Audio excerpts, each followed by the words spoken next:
안녕하세요, 4학년 친구들. 여러분의 국어 방구석 1열 젤리쌤이에요.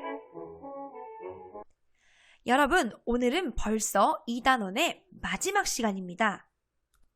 오늘은 선생님과 함께 글의 전개 방식에 따라 내용을 간추려 보도록 하겠습니다. 국어 교과서 83쪽에서 87쪽입니다. 그럼 여러분, 오늘 학습 목표에 있는 글의 전개, 이 말 자체가 조금 어려운 친구들이 있을 건데요.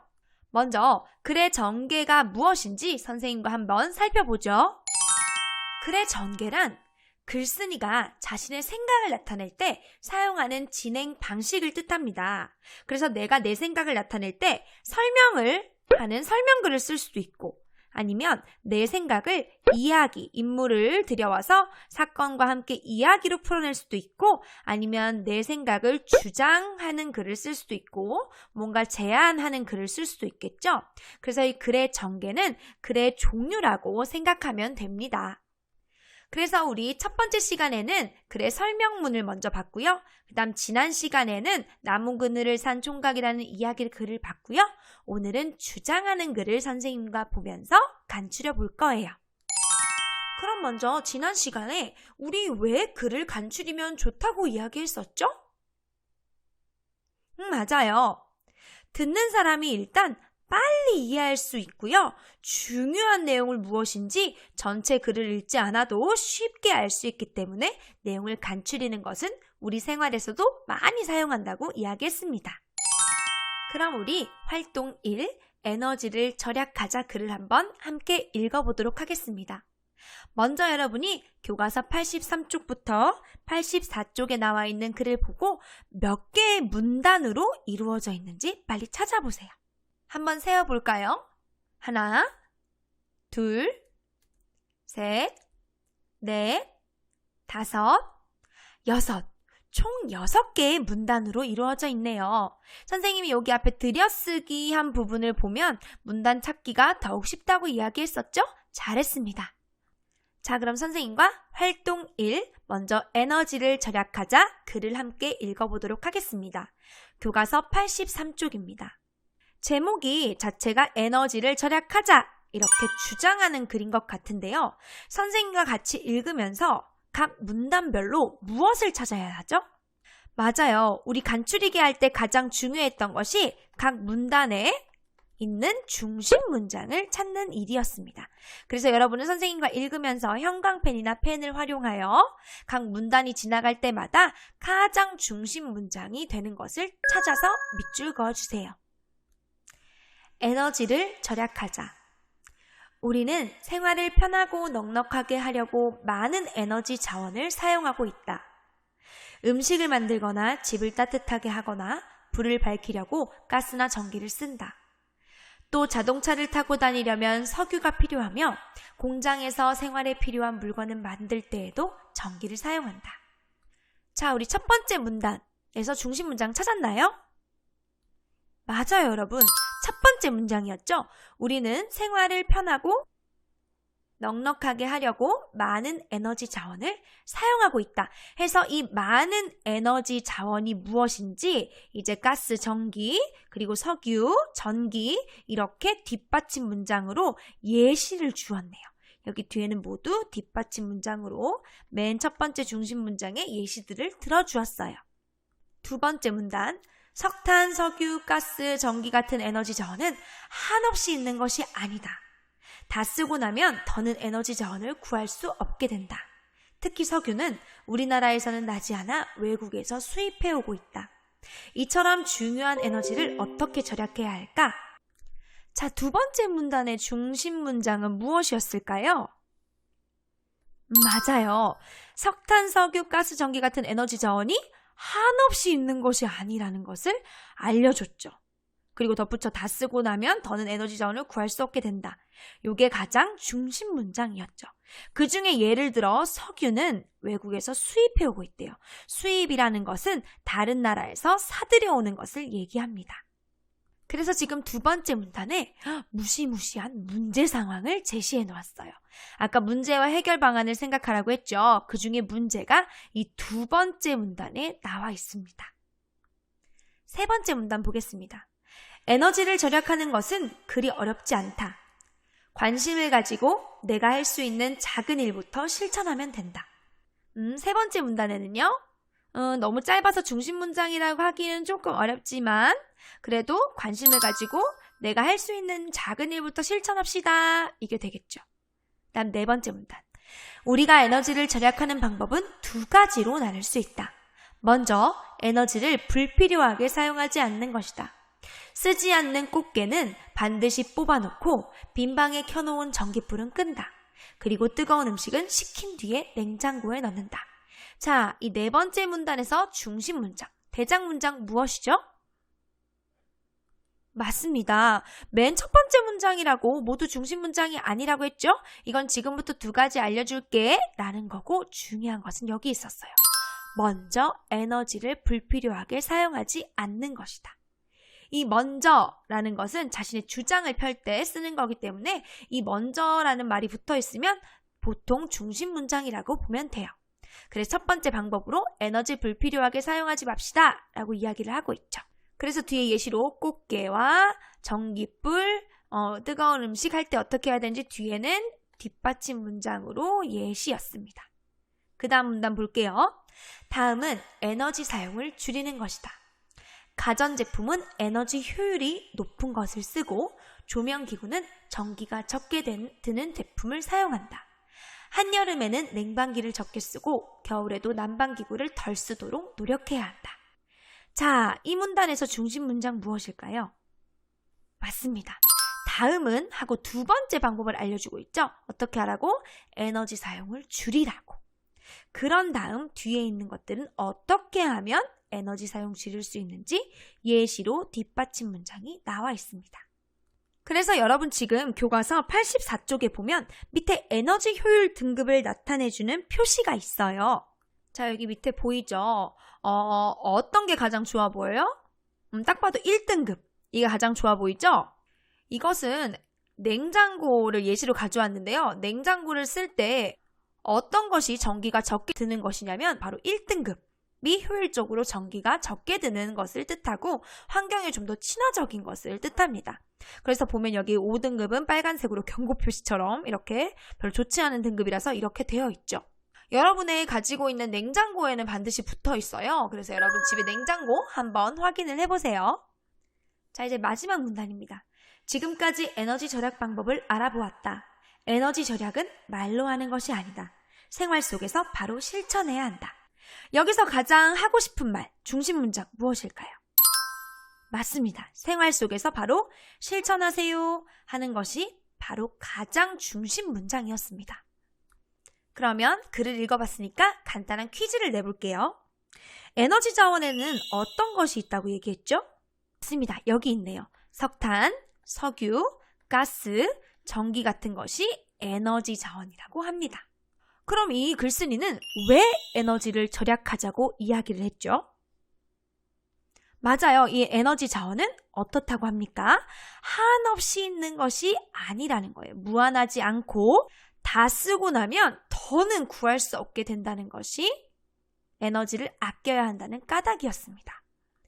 그래서 이 글쓴이가 이 글을 쓴 목적 자체가 에너지를 절약하자고 이 글을 쓴 목적 자체가 바로 이러한 문제 상황 때문이죠.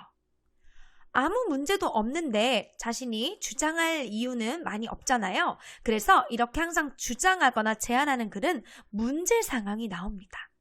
문제점을 제시를 한 다음 해결 방안을 이야기하죠. 바로 이 해결 방안이 글쓴이의 주장이 되겠죠.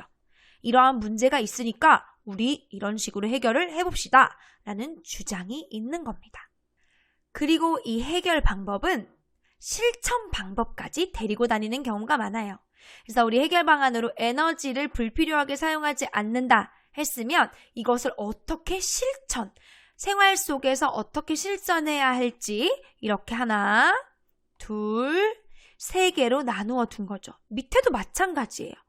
에너지 사용 줄이는 방법, 해결 방법 적어놓은 다음에 가전제품, 그리고 조명기구, 한여름에 냉방기, 겨울에 난방기구 이렇게 실천 방법을 함께 써놓은 거예요. 선생님이 계속 이 주장하는 글에서 문제, 해결 방안, 실천 방법 이 단어를 계속 쓴 이유는 바로 우리가 주장하는 글을 아주 쉽게 간추리는데 팁이 되기 때문이에요. 그럼 우리 잠깐 휴식하고 다음 시간에는 직접 에너지를 절약하자를 간추려 봅시다.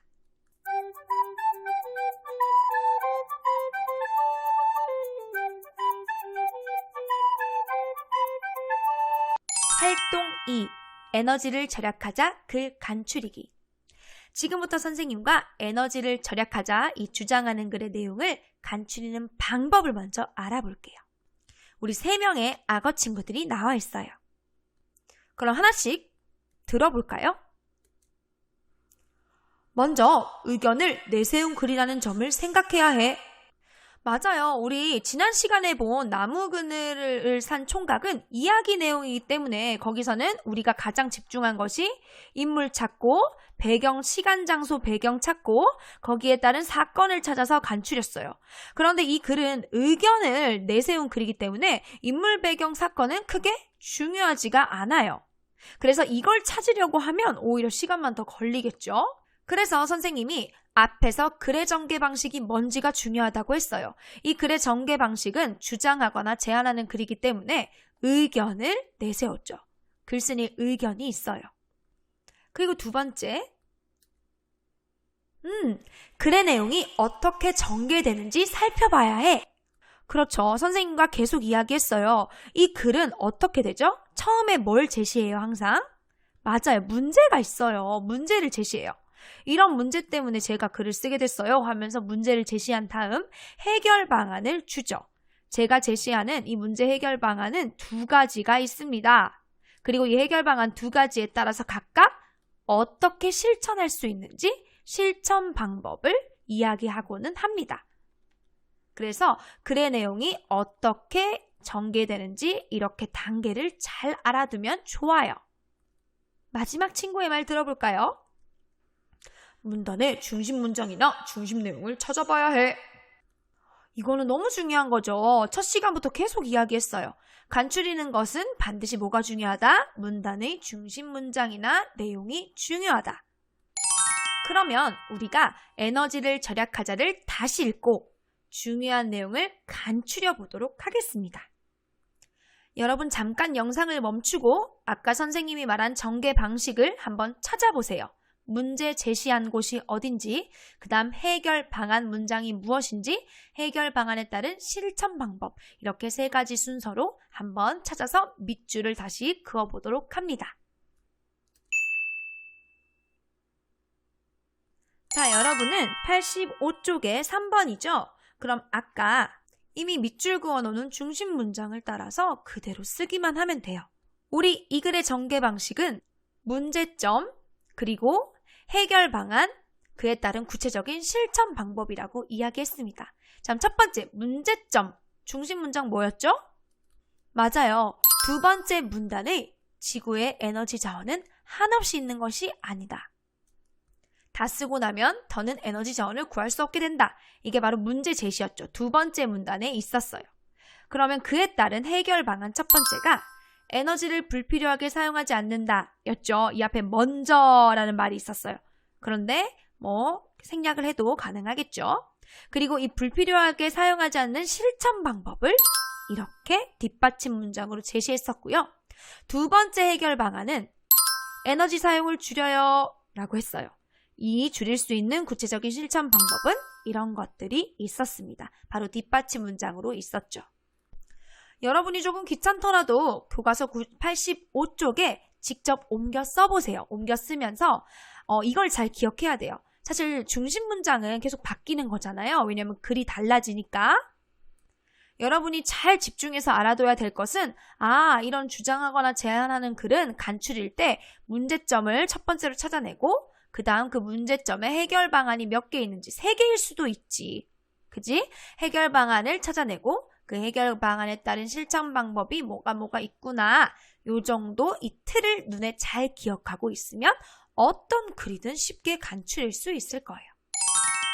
책에는 간추려서 직접 써보는 공간이 없지만 선생님이 아까 여러분과 그 틀에 맞춰서 간추린 내용을 글로 한번 써봤어요. 같이 한번 읽어볼게요. 우리 생활을 편하고 넉넉하게 하려고 쓰는 석탄, 석유, 가스, 전기 같은 에너지 자원은 한없이 있는 것은 아니다. 이러한 자원을 다 쓰고 나면 더는 에너지 자원을 구할 수 없게 된다. 여기가 아까 뭐였지? 바로 문제점에 해당하는 부분이었죠. 따라서 우리는 에너지를 절약해야 한다. 지금 해결 방안 썼어요. 이 해결 방안의 구체적인 실천, 집에서 이렇게. 그래서 간추리는 거니까 아까 해결 방안이 2개 있었는데 해결 방안 2개가 좀 비슷했죠? 그래서 해결 방안을 이렇게 크게 한 문단으로 구성해서 적어 놓은 거예요. 그리고 마지막 문단에 있던 에너지 절약은 말로 하는 것이 아닙니다. 생활 속에서 바로 실천해야 합니다. 요거까지 마지막 중요한 중심 문장까지 넣어서 간추려 보았습니다. 물론 여러분 이게 정답은 아니죠. 사람에 따라서 다양한 이어주는 말을 쓸 수도 있기 때문이죠. 선생님이 보여준 것은 예시고 여러분이 직접 글을 간추려 보세요. 왜냐하면 그 다음 활동이 바로 여러분이 간추려 말하는 영상을 찍는 활동이기 때문이죠. 여러분이 나름대로 오늘 에너지를 절약하자를 읽고 간추린 것을 여러분이 스스로 찍거나 가족한테 찍어달라고 말해서 말하는 영상을 학급 누리집에 올려봅시다.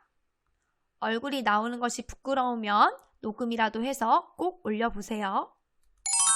그리고 가족과 함께 우리 가족이 실천할 에너지 절약 약속을 함께 만들어 보세요. 예를 들어서 우리 가족의 에너지 절약 약속. 첫째, 빈방이나 아무도 없는 화장실의 전기불 끄기. 둘째, 냉방기, 에어컨이나 히터, 자동 꺼짐 기능 예약해보기. 그 다음 양침물을 컵에 받아쓰기, 쓰지 않는 꽃게 뽑아놓기. 어떤 양식이든 상관없으니까 꼭 가족과 에너지 절약을 위해서 함께 의견을 나누어 보는 시간을 가지도록 합니다. 자, 우리 그럼 마지막으로 글의 내용을 간추리는 방법을 함께 정리를 해볼게요. 우리 첫 번째 시간에는 설명하는 글로 동물이 내는 소리라는 글을 배웠습니다. 이 동물이 내는 소리라는 글에서 우리는 문단이 중심 문장과 뒷받침 문장으로 되어 있다는 것을 다시 한번 복습을 했고요. 그중 중심 문장을 찾아서 글을 간추려야 한다는 방법을 알게 되었어요. 그래서 이렇게 처음부터 쭉 5문장으로 정리해서 쉽게 간추려 보았죠. 두 번째 글은 이야기였어요. 나무 그늘을 산 총각이라는 이야기였는데요. 이 이야기는 시간과 장소의 변화가 있어서 그것에 따라 사건을 정리해서 간추리는 방법을 배웠습니다. 자, 이 표가 기억나죠? 이야기에는 인물과 그 다음 사건과 시간과 장소라는 배경이 있기 때문에 이 배경, 시간과 장소의 흐름에 따라서 사건을 차례대로 정리해서 간추리는 방법을 배웠어요. 마지막으로 오늘 주장하거나 제안하는 글을 배웠는데요. 에너지를 절약하자는 글을 통해서 주장이나 제안하는 글은 문제점과 해결 방안 그리고 실천 방법으로 구성이 되어 있구나 라는 것을 알 수 있었습니다. 그래서 이런 틀에 맞추어 문제점 찾고 그 문제점에 대한 해결 방안을 찾고 해결 방안에 대한 구체적인 실천 방법까지 이렇게 정리할 수 있었어요. 이걸 자연스럽게 이어주는 말로 이으면 처음 보는 사람도 쉽게 이해할 수 있는 잘 간추린 글이 되었습니다. 자, 이제 2단원 마무리 활동을 해보겠습니다. 글의 내용을 간추리는 방법을 설명했습니다. 빈칸에 알맞은 말을 보기에서 한번 찾아 써보세요. 여러분이 교과서가 가지고 있다면 교과서 87쪽입니다.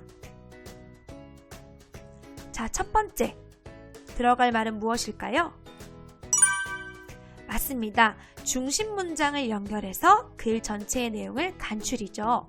다음 두 번째, 이야기에서 일어난 중요한 사건을 중심으로 간추립니다. 이 사건은 뭐에 따라 변하죠? 시간과 장소의 흐름에 따라 변했습니다. 마지막, 글의 전개에 따라 내용을 정리하죠. 오늘 했던 전개 방식은 주장하는 글이었으므로 문제점, 해결 방안, 실천 방법으로 간추려 보았습니다. 자, 이제 우리 배운 것은 생활 속에서 꼭 써먹어 봐야겠죠? 그럼 이 노랭이 친구들이 어떻게 실천할지 한번 같이 들어봅시다. 이야기의 내용을 간추려서 부모님께 들려드릴 거야. 좋네요. 재밌는 영화를 보거나 책을 읽었을 때 부모님께 들려드릴 수도 있겠네요. 글을 읽고 중요한 내용을 독서 기록장에 정리해 둘 거야. 여러분 학교에서 독서록 많이 쓰죠? 그때 오늘 배운 방법을 활용해서 이야기를 간추려 보면 좋겠어요. 이야기를 읽고 시간이나 장소의 변화에 따라 내용을 간추려 볼 거야. 이제까지 무언 이야기를 읽고 그냥 대충 내가 기억나는 것으로만 얘기를 했다면 앞으로는 시간이나 장소의 변화에 따라 간추리면 훨씬 그 중심 내용을 잘 담을 수 있을 거예요. 자, 여러분, 이 단원 공부하느라 고생 많았고요. 우리 다음 시간에 또 만나요. 안녕.